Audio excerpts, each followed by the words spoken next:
स्वागत है आपका एजुकेशन कैप्सूल में। आज हम हिंदी से संबंधित करीब हम 50 क्वेश्चन देखेंगे और ये वन लाइनर क्वेश्चन है।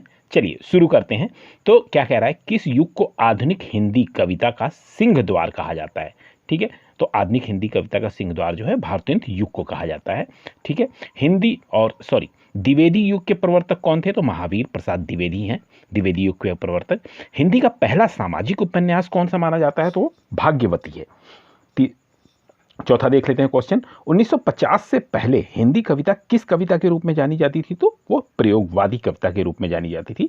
पांचवा क्वेश्चन है, ब्रज भाषा का सर्वोत्तम कवि, तो इसका सही उत्तर है सूरदास। ब्रज भाषा के जो है सबसे अच्छे कवि माने जाते हैं। आदिकाल के बाद हिंदी में किस साहित्य का उदय हुआ, तो भक्ति साहित्य का उदय हुआ। निर्गुण भक्ति काव्य के प्रमुख कवि जो है वो कबीरदास जी हैं, और इनकी जो भाषा को क्या सुधक्कुड़ी भाषा भी कहा जाता है। ठीक है, किस काल को स्वर्ण काल कहा गया, तो भक्ति काल को ही स्वर्ण काल कहा गया है। हिंदी का आदि कवि किसे माना जाता है, तो स्वयंभू हैं हिंदी के आदि कवि। यह अक्सर आपका एग्जाम में आता है क्वेश्चन। आधुनिक काल का समय कब से माना जाता है, तो 1900 से अब तक जो है वो आधुनिक काल है। प्रश्न 11 देख लेते हैं, जयशंकर प्रसाद की सर्वश्रेष्ठ रचना जो है वो कौन है, तो यह कामायनी है।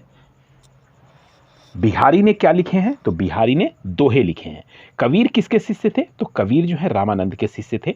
पद्मावत का महाकाव्य कौन सी भाषा में लिखा है, तो अवधी में लिखा गया है। यह चप्पू किसे कहते हैं, गद्य और पद्य मिश्रित रचनाओं को चप्पू कहते हैं, तो ये आप याद रखिएगा, इंपॉर्टेंट है ये क्वेश्चन। कलाधर उपनाम से कविता कौन से कवि लिखते हैं, तो जयशंकर प्रसाद लिखते हैं। रसनिधि किस कवि का उपनाम है, तो पृथ्वी सिंह का है। प्रेमचंद के अधूरे उपन्यास का नाम है मंगलसूत्र। हिंदी का सर्वाधिक नाटककार कौन है, तो जयशंकर प्रसाद हैं। तुलसीकृत रामचरितमानस में कौन सी भाषा का प्रयोग किया गया है, तो अवधी भाषा का प्रयोग किया गया है। एकांकी के जन्मदाता कौन है, तो धर्मवीर भारती हैं। मीराबाई ने किस भाव से कृष्ण की उपासना की, तो माधुर्य भाव से उपासना की थी कृष्ण की। रामचरितमानस का प्रधान रस जो है वो शांत रस है, यह भी अक्सर पूछता है। सबसे पहले अपनी आत्मकथा हिंदी में किसने लिखी, तो डॉक्टर राजेंद्र प्रसाद ने लिखी है। 25वां क्वेश्चन देख लेते हैं, हिंदी कविता का पहला महाकाव्य कौन सा है, तो पृथ्वीराज रासो जो है पहला महाकाव्य है। हिंदी के सर्वप्रथम प्रकाशित पत्र का नाम जो है वो उद्दंड मार्तंड है। हिंदी साहित्य की प्रथम कहानी अगर पूछता है तो आपका सही आंसर होना चाहिए इंदुमती। आंचलिक रचनाएं किससे संबंधित होती हैं, तो इसका उत्तर होगा क्षेत्र विशेष से संबंधित होती हैं। और पृथ्वीराज रासो किस काल की अगर रचना है यह पूछता है तो आपको सही उत्तर देना है आदिकाल की है। हिंदी गद्य का जन्मदाता किसको माना जाता है, तो यह भारतेंदु हरिश्चंद्र जी को ही माना जाता है हिंदी गद्य का जन्मदाता। और कवि कालिदास की अभिज्ञान शाकुंतलम का हिंदी अनुवाद किसने किया, तो राजा लक्ष्मण सिंह ने किया था।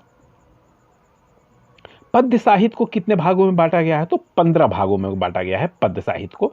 कवि नरेंद्र शर्मा ने राष्ट्रपिता महात्मा गांधी के निधन से प्रभावित होकर कौन सी रचना की, रक्त चंदन की रचना की थी कवि नरेंद्र शर्मा ने।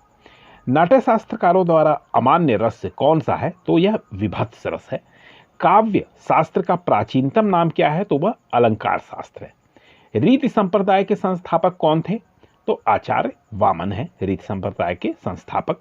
हिंदी में काव्य शास्त्र के प्रथम आचार्य कौन है, अगर यह पूछता है तो आपका सही उत्तर होना चाहिए केशव प्रसाद। काव्य शास्त्र के प्रथम आचार्य के रूप में केशव शास्त्र। साहित्य शब्द किस शब्द से बना है, तो साहित्य शब्द जो है सहित यानी सहित शब्द से बना है। हिंदी साहित्य में जीवनी साहित्य का प्रारंभ कौन से युग से हुआ, तो भारतेंदु युग से हुआ है। हिंदी भाषा और साहित्य के लेखक कौन है, तो श्याम सुंदर दास जी हैं। और मनुष्य एक सामाजिक प्राणी है, यह किसने कहा था, यह अरिस्टो का कहा हुआ है। भाषा किसे कहते हैं, आपको पता होगा। मनुष्य अपने मानसिक विचारों की अभिव्यक्ति के लिए जो भी उसके विचार होते हैं उनको अभिव्यक्ति का कोई माध्यम होता है, तो माध्यम जो है वही भाषा कहलाती है। ठीक है, और भाषा शब्द की उत्पत्ति, तो भाषा शब्द की उत्पत्ति जो है संस्कृत के भाष धातु से हुई है, तो इसीलिए इसको भाषा कहते हैं।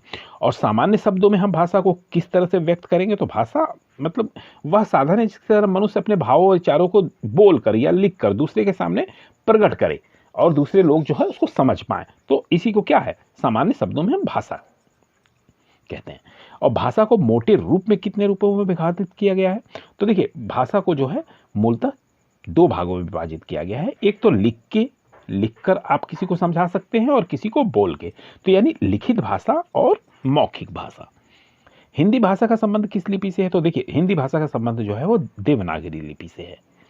बोलने वालों की संख्या की दृष्टि से हिंदी का विश्व में कौन सा स्थान है? तो हिंदी जो है सबसे अधिक बोले जाने वाली तीसरी भाषा है। सूरदास के काव्य किस भाषा में है? तो सूरदास ने जो भी काव्य लिखे वो अधिकतर ब्रज भाषा में लिखे हैं।